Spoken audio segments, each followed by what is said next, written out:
ஆண்டவரும் இரட்சகருமாகிய இயேசு கிறிஸ்துவின் நாமத்தினாலே இந்த 10வது மாதத்திலும் காட் கோசேஸ் மினிஸ்ட்ரீஸின் யூடியூப் சேனல் வாயிலாக உங்கள் அனைவரையும் சந்திப்பதில் பெரும் மகிழ்ச்சி அடைகிறேன்.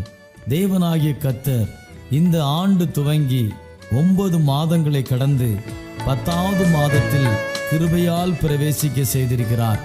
இந்த மாதத்திலே தேவனுடைய வல்லமையுள்ள கரத்தை எதிர்நோக்கி காத்திருப்போம்.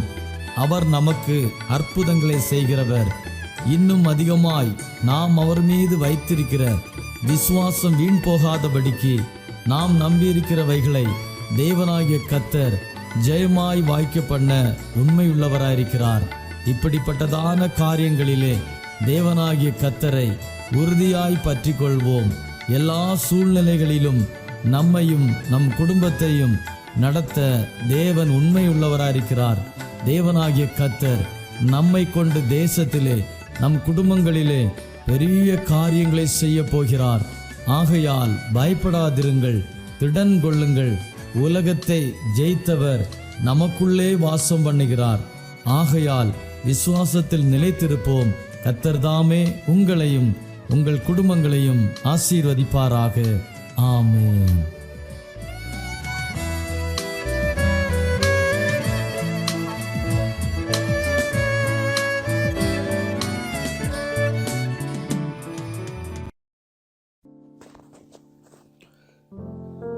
ஆண்டவரும் இரட்சகருமான கர்த்தராகிய இயேசு கிறிஸ்துவின் நாமத்திலே உங்கள் யாவரையும் இந்த காலை வேளையிலே நான் வாழ்த்துகிறேன். நம்முடைய இந்த காலை தியானத்திற்கென்று நான் எடுத்துக்கொண்ட தேவனுடைய வார்த்தையானது ஆதியாமத்தின் புத்தகம் 15ஆம் அதிகாரம் 1ஆம் வசனம். ஆதியாமம் 15:1 நான் வாசிக்கிறேன். இந்த காரியங்கள் நடந்த பின்பு கர்த்தருடைய வார்த்தை ஆபிரகாமுக்கு தரிசனத்திலே உண்டாகி, அவர், ஆபிரகாமே, நீ பயப்படாதே, நான் உனக்கு கேடகமும் உனக்கு மகா பெரிய பலனுமாயிருக்கிறேன் என்றார். இந்த வார்த்தை ஆரம்பிக்கும் பொழுதே இந்த காரியங்கள் நடந்த பின்பு கர்த்தருடைய வார்த்தை ஆபிரகாமுக்கு தரிசனத்தில் உண்டாகி, அவர், ஆபிரகாமே, நீ பயப்படாதே, நான் உனக்கு கேடகமும் உனக்கு மகா பெரிய பலனுமாயிருக்கிறேன் என்றார் என்று சொல்லப்பட்டிருக்கிறது. அதில் பயப்படாதே அப்படிலாம் கர்த்தர் சொல்றார். ஆனால் அதுக்கு முன்னாடி இந்த காரியங்கள் நடந்த பின்பு என்று இந்த வார்த்தை ஆரம்பிக்கிறது. இந்த காரியங்கள் நடந்த பின்புனா எந்த காரியங்கள் நடந்தது அப்படின்னு பார்க்கணும்னா இதுக்கு முந்தின அதிகாரத்துக்கு நாம் செல்ல வேண்டும். முந்தின அதிகாரத்தில் என்ன சொல்லப்பட்டிருக்கின்றார் சுருக்கமாக சொல்லுகிறேன். அங்கே ஒரு 4 ராஜாக்கள், இன்னொரு 5 ராஜாக்களை அவர்கள் ஒன்று சேர்ந்து நிற்கிறார்கள். 5 ராஜாக்கள் சேர்ந்து நிற்கிறார்கள். இங்கே ஒரு 4 ராஜாக்கள் சேர்ந்து நிற்கிறார்கள். இந்த 4 ராஜாக்கள் 5 ராஜாக்களை முறியடிக்கிறார்கள். அதில் யார் முறியடித்து ஓடினவங்கன்னா சோதோமின் ராஜாவும் கொமரோவின் ராஜாவும் அவர்கள் முறியடிக்கப்படுகிறார்கள், ஓடிவிட்டார்கள். அவர்கள் இந்த சோதோமில் தான் ஆபிரகாமுடைய சகோதரன் லோத்து குடியிருந்தான் என்பது நமக்கு தெரியும். இந்த லோத்துடைய எல்லா பொருட்கள் எல்லாத்தையும் சகலத்தையும் அவர்கள் எடுத்துக்கொண்டு போய்விட்டார்களாம். இதை ஒருவன் ஆபிரகாமுக்கு அறிவிக்கிறான். ஆபிரகாம் அதை கேள்விப்பட்டு தன் வீட்டில் பிறந்த ஒரு 318 பேரை வேலைக்குள்ள ஆட்களை எல்லாத்தையும் கூட்டிகிட்டு போய் அவர்களோடு யுத்தம் பண்ணுகிறான். அந்த 4 ராஜாக்களோட யுத்தம் பண்ணி இவன் அவர்களை மேற்கொண்டு அவர்களை இந்த லோத்தையும் அவனுக்குரிய எல்லாவற்றையும் திருப்பி கொண்டு வந்து விட்டான் என்பதை நமக்கு அதில் போடப்பட்டிருக்கிறது. 14ஆம் அதிகாரத்தை மெதுவாக நீங்கள் வீட்டில் உட்கார்ந்து வாசித்து பார்த்தீங்கன்னா தெரியும். ஆனால் இதெல்லாம் முடிஞ்சு, இந்த காரியங்கள்லாம் முடிஞ்ச பிறகுதான் இதான் ஆரம்பிக்குது. இந்த காரியங்கள் நடந்த பின்பு அப்படின்னு ஆரம்பிக்குது. கர்த்தருடைய வார்த்தை ஆபிரகாமுக்கு தரிசனத்திலே உண்டாகி அப்படின்னு ஆரம்பிக்குது. அப்படின்னா என்ன அர்த்தம், என்ன சொல்கிறாங்கன்னா, ஆபிரகாம் ஒரு பெரிய ராஜாவெல்லாம் இல்லை. அந்த காலத்தில் அவன் திரளான ஆடு மாடுகளை மந்தைகளை வச்சிருந்தான். ஒரு செல்வ சீமானாய் இருந்தான் என்பதை நாம் தேவனுடைய வார்த்தையிலே படிக்கிறோம். ஆனால் அவனுக்குள்ளே ஒரு எண்ணம் ஏற்பட்டிருக்கலாம் என்று வேத வல்லுநர்கள் எழுதுகிறார்கள். என்ன எண்ணம் என்றால், இந்த 4 ராஜாக்களை நாம் முறியடிச்சிட்டோம், ஒருவேளை இவங்க எப்பவும் நம்மளை தன்னை எங்கே வந்து விடுவார்களோ, தனக்கு எதிராக தன்னை மேற்கொண்டு விடுவார்களோ என்ற ஒரு பய உணர்வு அவனுக்குள்ளே உண்டாயிருக்க கூடும் என்று எண்ணியிருக்கலாம். அதை குறித்து ஒரு பய உணர்வோடு ஆபிரகாம் இருந்திருக்கலாம் என்று சொல்கிறார்கள். அதனால தான் கர்த்தர் சொல்றாரு, கர்த்தருடைய வார்த்தை இந்த காரியம் நடந்த பின்பு ஆபிரகாமுக்கு தரிசனத்தை உண்டாகி அவர் அதனால தான் ஆபிரகாம் பார்த்து சொல்றார், நீ பயப்படாதே, நான் உனக்கு கேடகமும் உனக்கு மகா பெரிய பலனுமாய் இருக்கிறேன் என்று சொன்னார் என்று சொல்கிறார்கள். பிரியமானவர்களே, நம்முடைய வாழ்க்கையிலும் கூட நீங்கள் ஆண்டவரை தெரிந்து கொண்ட தேவனுடைய மனுஷராக இருப்பீங்கன்னா, நீங்கள் ஆண்டவருக்குள்ளே வந்திருப்பீங்கன்னா பாருங்க, ஆண்டவருடைய வாழ்க்கையில் ஆண்டவருடைய அன்பை நீங்கள் ருசித்திருப்பீர்கள். நமக்கும் வாழ்க்கையில் எப்பொழுதுமே நம்முடைய சூழ்நிலைகள் ஒன்று போலவே இருக்கும் என்று நாம் சொல்லிவிட முடியாது. ஒரு நாள் நல்லா இருக்குது, ஒரு நாள் திடீர்னு சில பிரச்சனைகள் வருது, போராட்டங்கள் வருது, வாழ்க்கையில் ஏற்றத்தாழ்வுகள் சில வேளைகளில் வரத்தான் செய்கிறது. எவ்வளோதான் காரியமாக இருந்தாலும் வாழ்க்கையில் சவால்கள், பலவிதமான சவால்களை மேற்கொள்கிறோம், பிரச்சனைகளை மேற்கொள்ளுகிறோம். இந்த உலகத்திலே நமக்கு பிரச்சனையே கிடையாது என்பது அல்ல. எந்த பிரச்சனை வந்தாலும் வேதவசனம் என்ன போதிக்கிறது என்றால், வேதாகமம் பிரச்சனையே வராது இந்த உலகத்திலங்கிறது இல்லை. ஆனால் பிரச்சனைக்கு மேலே நமக்கு ஜெயத்தை தருகிற தேவன் நமக்கு இருக்கிறார் என்பதுதான் நமக்குள்ள நம்பிக்கை. கர்த்தர் நம்ம கூட இருக்கிறாருங்கிறது காரியம். இந்த காலை வேளையிலும் கர்த்தருடைய வார்த்தை நமக்கும் வருகிறது. பாருங்க, ஆபிரகாமோடு இந்த சூழ்நிலையில ஆபிரகாம கர்த்தர் இந்த பய உணர்வோடு விடல.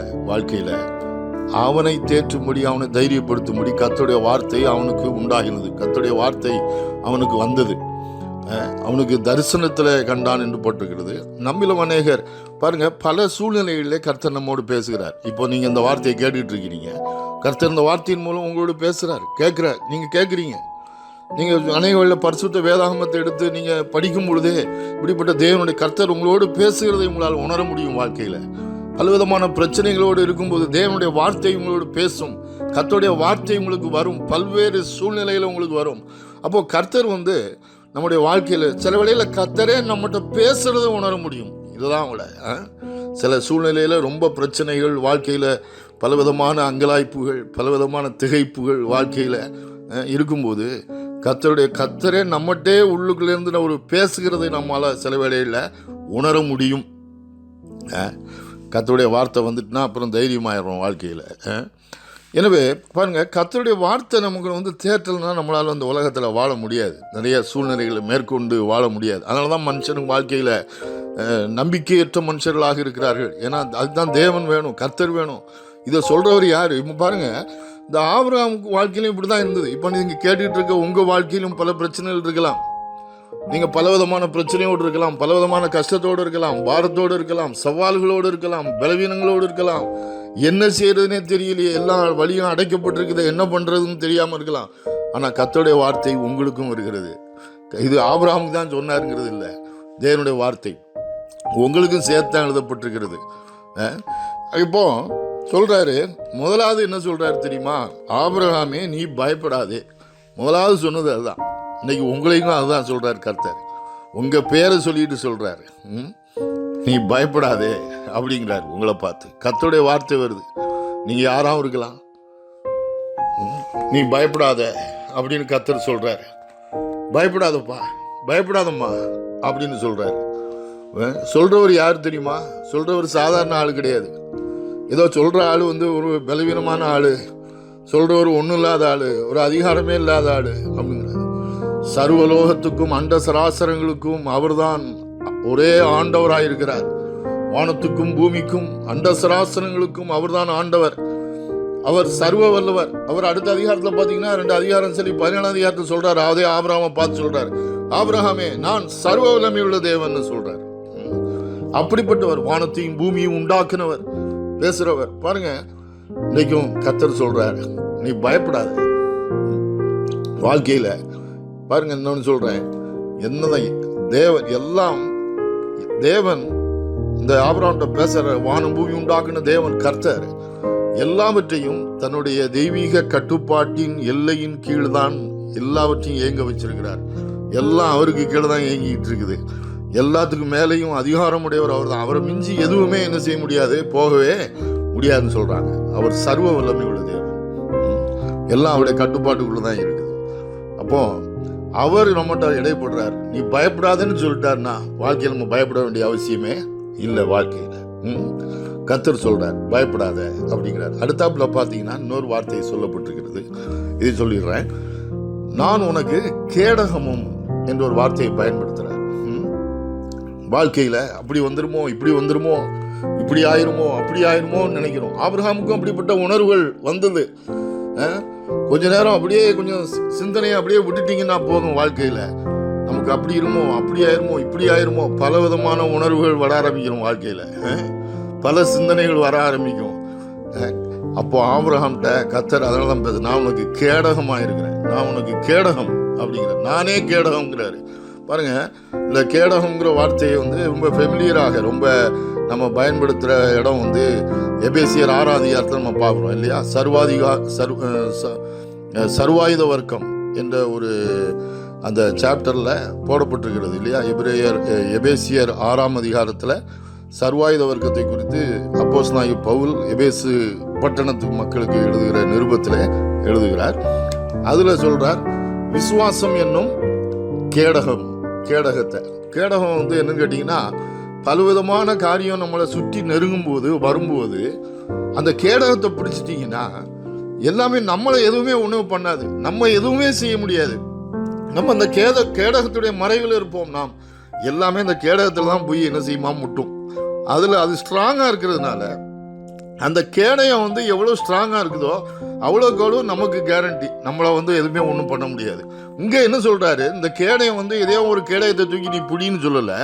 இங்கே என்ன சொல்கிறாரு, நானே உனக்கு கேடகம், நானே உனக்கு கேடகம்ங்கிறாரு. கர்த்தரை தாண்டி எதுவும் வர முடியுமாங்க வாழ்க்கையில்? நானே நிற்கிறேன்ப்பா உனக்கு முன்னாடி, நானே நிற்கிறேன், நானே உனக்கு மறைவிடமாக இருக்கிறேன், நானே உன்னை சுற்றிலும் இருக்கிறேன், எதுவும் உன்னை பக்கத்தில் வர முடியாது, நெருங்க முடியாது அப்படிங்கிறார் வாழ்க்கையில். பாருங்க, அப்புறம் இன்னைக்கு நிறைய பேருக்குள்ள பயம் இன்னைக்கு இல்லையா? இந்த கொரோனா வைரஸ் அப்படி இப்படின்னு சொல்லி பலவிதமான காரியங்கள், பயப்படுவதற்கு நமக்கு இந்த உலகத்தில் நிறைய காரியங்கள் இருக்கிறது. ஆனால் அப்படி ஆயிருமோ, எதுவும் நமக்கு வாழ்க்கையில நடக்காதுன்னு சொல்றாரு.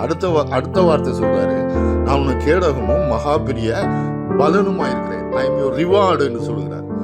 பெலன்னு சொல்ல பலன் என்று சொல்கிறார். ரிவார்டு என்று சொல்லப்பட்டிருக்கிறது ஆங்கில வேதாகமத்திலே.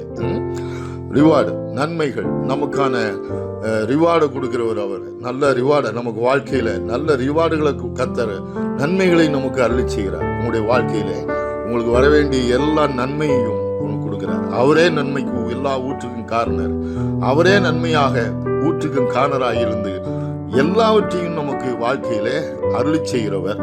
வாழ்க்கையில அது எப்படி நடக்கும், இது எப்படி நடக்கும், எல்லாத்தையும் கொடுப்பார், எல்லாத்தையும் தருவார். எல்லாம் வர வேண்டியதெல்லாம் வரும், உங்களுக்கு எல்லாம் நடக்க வேண்டியதெல்லாம் நடக்கும். அதனால வாழ்க்கையில இதையும் குறித்து கவலைப்பட வேண்டாம். இதுதான் கர்த்தர் இன்னைக்கு காலை வேளையில உன்னோட சொல்றாரு. இன்னைக்கு காலையில தைரியமா இருங்க, நல்ல ஆண்டவரோட ஜீவிங்க, நல்ல ஆண்டவருக்காக வாழுங்க. இந்த தேவனை அறிகிற அறிவிலே வளருவோம். இன்னும் பார்த்தீங்கன்னா இதெல்லாம் ஆரம்பம்தான். இதில் இன்னும் உள்ளுக்குள்ளே போக போக அவரை நாம் அறிய ஆரம்பிக்க முடியும். அவருடைய வழிகள் என்ன, அவருடைய வழிகளெல்லாம் அறிய ஆரம்பிக்க முடியும். எனவே இந்த காலை வேளையிலும் நீங்கள் ஒருவேளை பயத்தோடும் விரக்தியோடும் இருந்திருக்கலாம். இவருடைய தெரியாது, எனக்கு தெரியாது. ஆனால் கர்த்தர் உங்கள்கிட்ட பேசுகிறார், கர்த்தர் உங்களை நேசிக்கிறார். நம்ம நினைக்கிறோம் நிறைய வேளையில் கர்த்தர் நம்மளை நேசிக்கல. இல்லை, அவர் உங்களை நேசிக்கிறதுனால தான் அந்த வார்த்தை உங்களுக்கு வருது. நீ பயப்படாதன்னு சொல்கிறார். பயப்பட வேண்டாம், நான் உனக்கு கேடகமாக இருக்கிறேன். ஆபிரகாமுக்கு நான் கேடகமாக இருந்தேன், அவனுக்கு மாத்திரம் இல்லை உனக்கும் கேடகமாக இருக்கிறேங்கிறார். இன்னைக்கு நமக்கு கேடகமாக இருக்கிறார். நமக்கு நல்ல ஒரு ரிவார்டாக அவரே இருக்கிறார். அவர் உள்ளுக்குள்ளே இருக்கும்போது நமக்கு நடக்க வேண்டியது எல்லாமே எல்லாம் காரிய சித்தி உண்டாகும். வாழ்க்கையில் இந்த உலகத்திலும் வாழ்ந்திருப்போம், மறுமையிலும் கர்த்தர் நல்ல வாழ்க்கையை நமக்கு வைத்திருக்கிறார். சந்தேகமே கிடையாது. நாம் ஜெபிக்கலாம். அன்பின் பரலோக பிதாவே, கர்த்தராகிய இயேசு கிறிஸ்துவின் நாமத்தில் வருகிறோம். இந்த நல்ல வேலைக்காய் ஸ்தோத்திரம். இந்த வேளையிலும் இந்த வார்த்தையை கேட்டுக்கொண்டிருக்கிற ஒவ்வொரு தேவ பிள்ளைகளுக்காய் ஜெபிக்கிறேன். என்னுடைய வெவ்வேறு சூழ்நிலைகளில் இந்த காலை வேளையில் இருந்திருக்கலாம். ஆனாலும் நீர் அவரோடு பேசியிருக்கிறீர். கர்த்தாவே, பயப்படாதே என்று சொல்கிறீர். அவருடைய வார்த்தையை கொடுக்கிறீர், நேசிக்கிறீர். நான் உனக்கு கேடகமும் உனக்கு மகா பெரிய பலனுமாய் இருக்கிறேன் என்று சொல்லுகிறீர். கர்த்தர் இந்த வார்த்தையினாலே அவளை தைரியப்படுத்தும், தொடர்ந்து பலப்படுத்தும். உடைய ஆவியானவர் தாமே கூடவே இருந்து அவர்களை பலப்படுத்தி, திடப்படுத்தி, தைரியப்படுத்தி வழிநடத்தும்படி ஜெபிக்கிறேன். நடக்க வேண்டியது எல்லா காரியமும் நடக்கட்டும், வர வேண்டியது எல்லாம் வரட்டும், எல்லா தடைகள் நீங்கட்டும் இயேசு கிறிஸ்துவின் நாமத்தில். எல்லா வழிகள் திறக்கட்டும் இயேசு கிறிஸ்துவின் நாமத்தில். எல்லா வழிகளை உண்டாக்கி கொடுத்துள்ளோம். நீர் நல்லவர் என்பதை ருசிக்கட்டும் கர்த்தாவே. கூடவே இருக்கிறீர் என்ற உணர்வை கொடுத்துள்ளோம். தைரியப்படுத்தும், ஆசீர்வதியும்.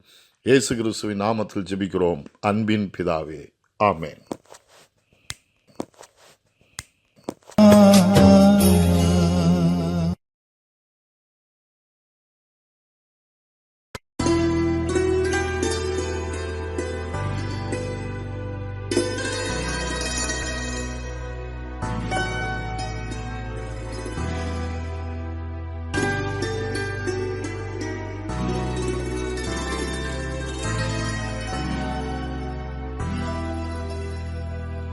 சொந்தம் என்று சொல்லிக்கொள்ள உம்மை விட யாருமில்ல. சொத்து என்று அள்ளிக்கொள்ள உம்மை விட ஏதுமில்ல.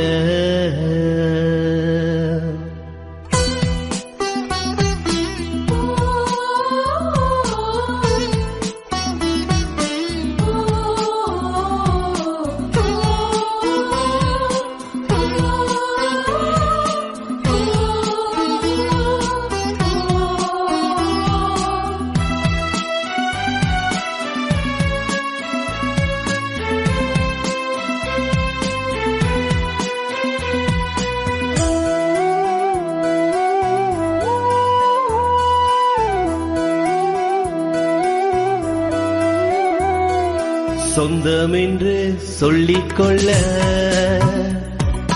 உம்மை விட யாருமில்ல. சொத்து என்று அள்ளிக்கொள்ள உம்மை விட ஏதுமில்ல. இயேசுவே இயேசுவே எல்லாம் இயேசுவே. இயேசுவே இயேசுவே எனக்கெல்லாம் இயேசுவே. சொந்தம் என்று சொல்லிக்கொள்ள உம்மை விட யாருமில்ல. சொத்து என்று அள்ளிக்கொள்ள உம்மை விட ஏதுமில்ல.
உம் தழும்புகளால் நான் சுகமானேன். உம் வார்த்தையினால் நான் பெலனானே பெலனானே பெலனானே.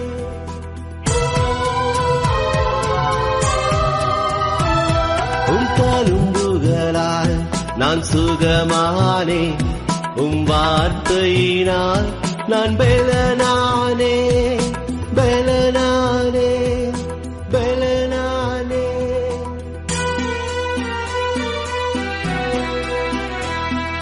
சொந்தம் என்று சொல்லிக்கொள்ள உம்மை விட யாருமில்ல. சொத்து என்று அள்ளிக்கொள்ள உம்மை விட ஏதுமில்லை.